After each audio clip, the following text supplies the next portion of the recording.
We know that Rhode Island is aptly named the Ocean State, and with that comes an array of opportunities to catch and eat seafood. We had the opportunity to go out to 401 Oyster Co's Oyster Farm. It's 9 acres. It's just on the other side of Ninigrit Pond. We caught up with the owner, who is making it his mission to get oysters to your dinner plate as quickly as possible in a matter of just a few hours. So this is called an oyster cage. Okay. And then these are the bags we use, and they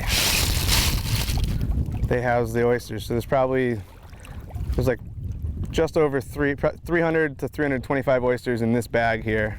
The small but mighty team at 401 Oyster Co. started these beauties out this time last year when they were just this size. Yep, so these are this year's babies. Pinky nail size, just about 3/8 of an inch. You know, over the course of the oyster's life on the farm, you might handle each one 10 times at different stages.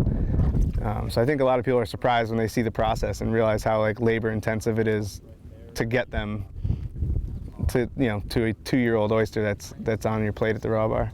On this picture-perfect Rhode Island summer day, Getting crushed. There you go. I got in the water to check out 401 Oyster Co.'s 9-acre farm in Charlestown on the north side of East Beach. 401 Oyster Co. owner Brian Pinsky quickly reminded us that days like this on the water were the exception for his team. You came out on one of the best days. Not so glamorous in the wintertime. 5 days a week, year-round, Brian and his small team of guys pick, sort, and place the oysters according to size. Every year, putting some 1 million of these small shellfish back into the water. I mean, everything we're putting out is top quality. 90% of what we're selling is harvested into a restaurant the same day and being sold to people that night.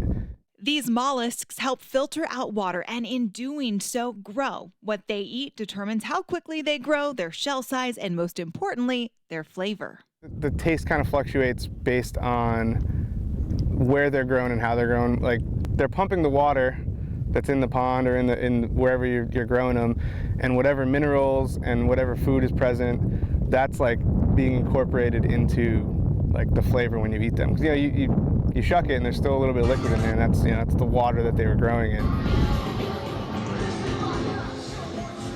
The Seafood Festival is obviously in full swing, as you can hear behind me, and as you can see, lots of folks turning out after work today. The weather is amazing as well. Some 40,000 people are expected for this 3-day event, the 38th annual. So what happens for these 3 days besides eating as much seafood as you want? There's other things besides seafood, by the way. On Sunday, there will be a classic car show